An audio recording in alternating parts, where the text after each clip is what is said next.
আমি হলাম ভাতপ্রেমী একজন মানুষ। আমি ভাত খেতে এতটাই ভালোবাসি, ব্রেকফাস্টে ভাত হলেই আমি সবচেয়ে বেশি খুশি হই। আর ব্রেকফাস্টে ভাত মানে হচ্ছে আমার কাছে গরম ভাতে ঘি, বাটার, তার সাথে মুচমুচে করে আলু ভাজা বা মসুর ডালের সঙ্গে ডিমের অমলেট, আলু সেদ্ধ মাখা বা ডিম সেদ্ধ এইসব হলে পরে খুব খুশি। আর এই বাড়িতে তো সকালে কেউ ভাত খায় না ব্রেকফাস্টে। তো আমার তো প্রথম প্রথম খুব চাপ লাগতো। তো মা বলতো যে, যেদিন সুমন অফিসে যেত না, মা বলতো যে তোর জন্য আমি ভাতই করে দিই, তুই তো ভাতই ভালোবাসিস। তখন এক আধ দিনের জন্য আর ভাত খেতে ইচ্ছে করে না।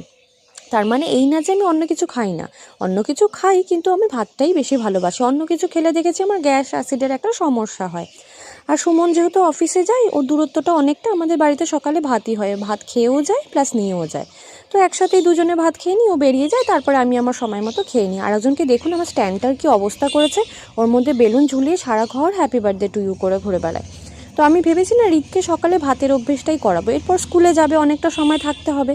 আর ভাতটা খেয়ে গেলে পেটে অনেকক্ষণ থাকবেও। আমরা যেমন ছোটোবেলায় খেয়ে যেতাম ডিম সেদ্ধর সাথে ভাত বাটার দিয়ে, বেশ ভালোই লাগতো। কিন্তু আমার মতো এরকম ভাতপ্রেমী কি কেউ আছো?